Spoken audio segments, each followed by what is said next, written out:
السلام عليكم ورحمة الله وبركاته. الحمد لله رب العالمين والصلاة والسلام على رسوله الكريم وعلى آله وصحبه أجمعين ومن تبعهم بإحسان إلى يوم الدين أما بعد. கண்ணியமிக்க அல்லாஹ்வின் நல்லடியார்களே, தொழுகை என்கின்ற இபாதத்தை பொறுத்த வரைக்கும் அதை ஒருவர் நிறைவேற்றும் போது மார்க்கம் சொல்லக்கூடிய அடிப்படையில் குறிப்பாக மார்க்கம் எதெல்லாம் மிக அவசியம்னு சொல்லியிருக்குதோ, ருக்குன்னு சொல்லியிருக்குதோ அதை, அதே மாதிரி மார்க்கம் எதெல்லாம் நிபந்தனைகள், தொழுகையினுடைய கடமைகள்னு சொல்லியிருக்கிறதோ, இது எல்லா விஷயத்திலும் ரொம்ப கவனமாக இருந்து தொழுகணும். அப்படிப்பட்ட விஷயங்கள்ல ஒன்று தான் நிறைய மக்கள் இது விஷயத்தில் அறியாமல் செயல்பட்டு கொண்டிருக்காங்க. அது என்னன்னு சொன்னால், ஒருவர் தொழுகும் போது, அவர் தொழுகையில் ஈடுபடும் போது அவருக்கு தவறுகள் ஏற்பட்டா, குறிப்பாக இமாமை பின்தொடர்ந்து தொழுவும் போது தவறுகள் ஏற்பட்டா என்ன மாதிரி அவர் அந்த தவறுகளுக்கு பரிகாரமாக அவர் என்ன செய்யணும், அந்த தவறுகளை அவரை நடக்கும்போது என்ன செய்தா அவருடைய தொழுகை அந்த பாதிப்புகள் இல்லாம ஏற்றுக்கொள்ளப்படும் அப்படின்றத குறித்து நாம் அவசியமா அறிந்திருக்க வேண்டும். அதுல ஒண்ணுதான் என்ன, ஒரு விஷயம், முதலாவது விஷயம், தொழுகையில ஒருத்தர் ஈடுபடுறார், இமாமா இருக்கட்டும், தனியா தொழுகிறவரா இருக்கட்டும். இப்ப இந்த மாதிரி சூழல்ல இமாமா இருந்தாலும் சரி, அல்லது தனியா ஒருவர் தொழுகிறதா இருந்தாலும் சரி, தொழுகையினுடைய ருக்குன்கள், அடிப்படைகள்ல ஏதாவது ஒன்று விட்டுடுச்சுன்னு சொன்னா கட்டாயமா அதை மீண்டும் அவர் செய்ய வேண்டும்.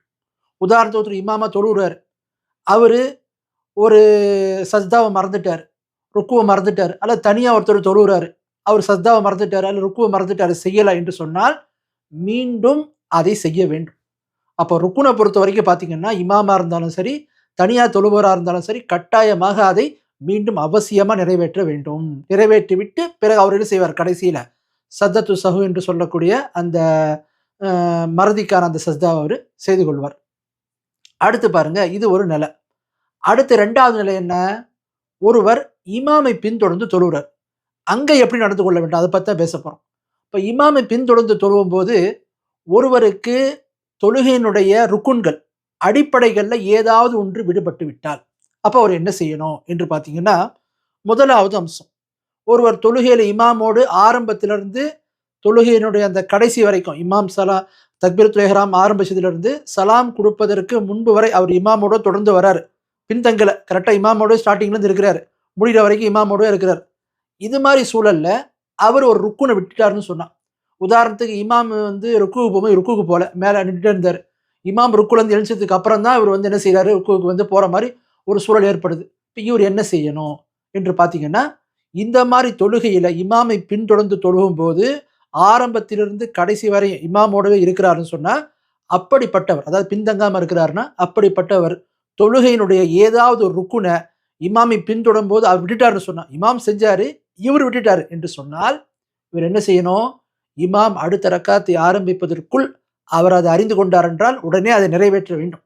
இமாம் முன்னாடி போயிட்டாலும், உதாரணத்துக்கு ருக்கு செய்யாம இமாம் நிக்கிறாங்க, இவர் என்ன பண்றாரு, நிலையிலே இருக்கிறாரு, ருக்குவே செய்யலன்னு சொன்னா நேரா இமாம் நிலையில நின்ட்டாங்க, அதனால இமாமை பின்தொடரணும், அதனால அப்படியே போயிடுவோம், ருக்கு விட்டுன்னு கிடையாது, ருக்குவை செய்வாரு, செய்து விட்டு இமாமை பின்தொடருவார்.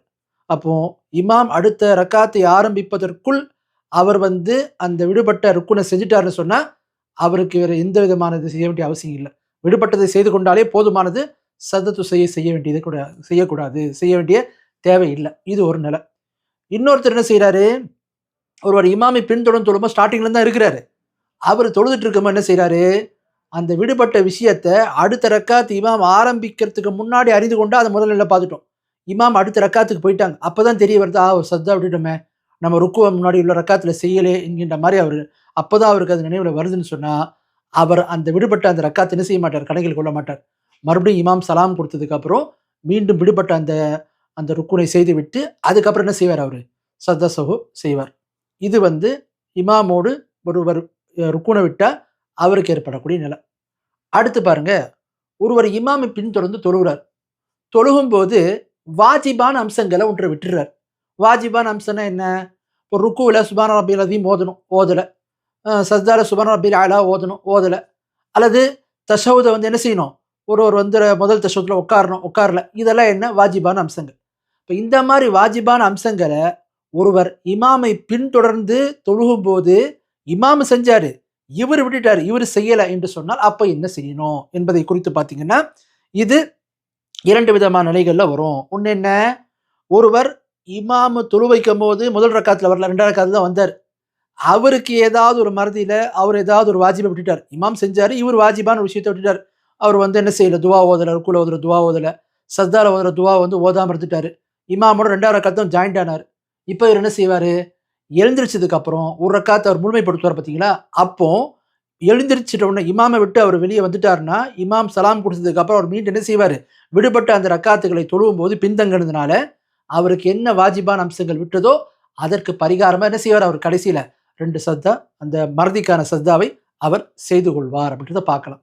அடுத்து பாருங்களேன் 2வது ஒரு நிலை. என்ன? ஒருவர் பின்தங்கல. இமாமுடைய ஆரம்பத்திலிருந்து கடைசி வரைக்கும் இமாமோட தான் இருக்கிறாரு அவரு. பின்தங்காம கரெக்ட்டா இமாமோட ஸ்டார்ட்டிங்ல இருந்து இருக்கிறாரு. இவரு ஒரு வாஜிபான அம்சத்த விட்டுர்றாரு. இப்ப இவரு என்ன செய்யணும்? இப்ப உதாரணத்துக்கு வந்து சஜ்தால ஓதக்கூடிய துவா ஓதல.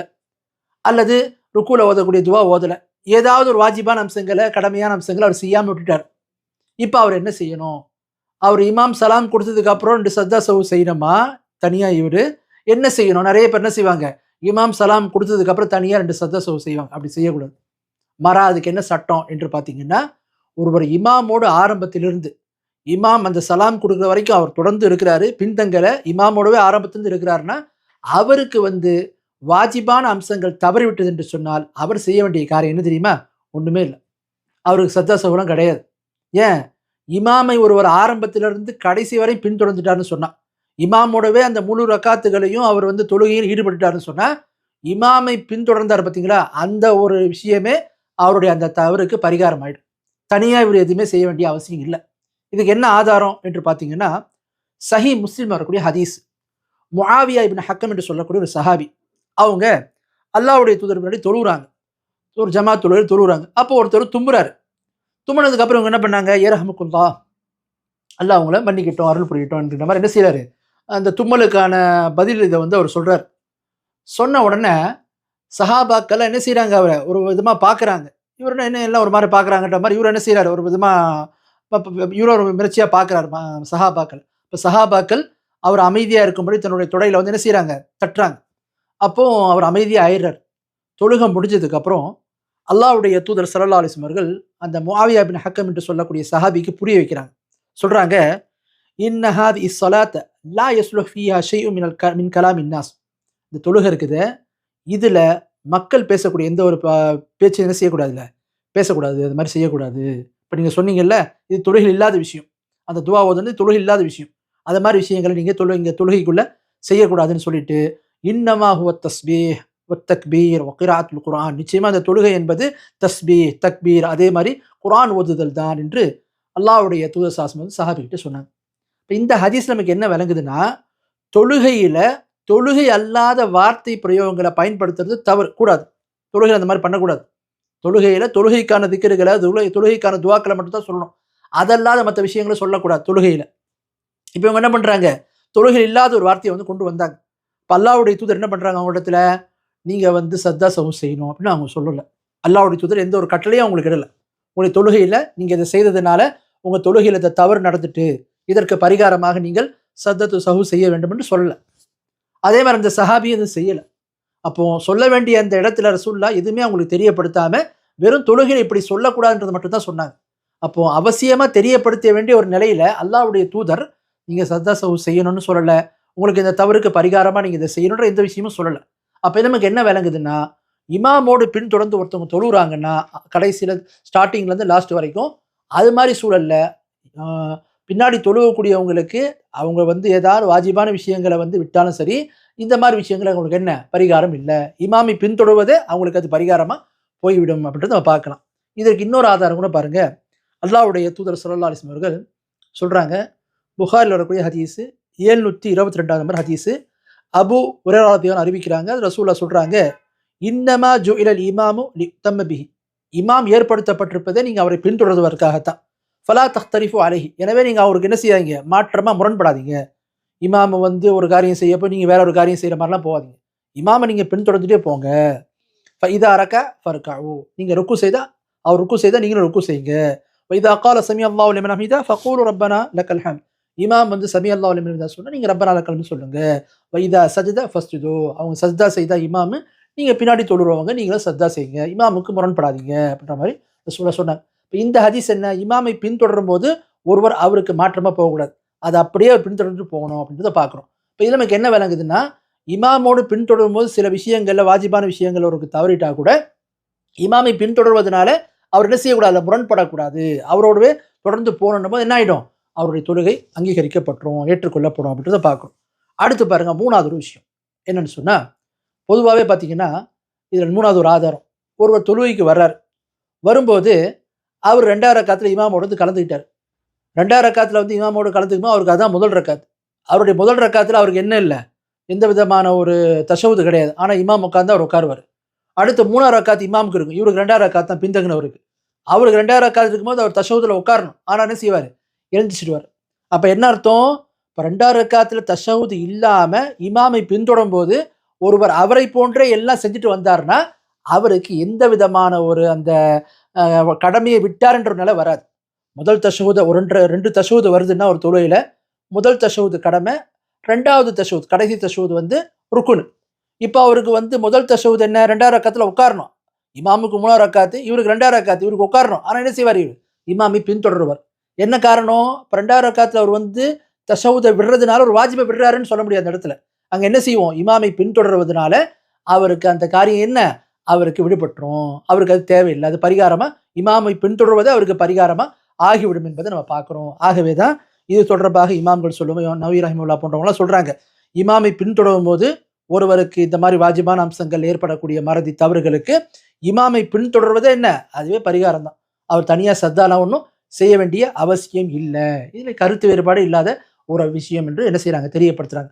அப்போ இதுல நமக்கு என்ன விளங்குதுன்னா, இமாமை பின்தொடரக்கூடிய ஒரு நபர் வாஜிபான அம்சங்கள், கடமையான அதாவது ருக்குனான அம்சங்கள் விடுபட்டா, கட்டாயமா அத மீண்டும் செய்யணும். அது செய்யாத வரைக்கும் தொழுகை ஏற்றுக்கொள்ளப்படாது.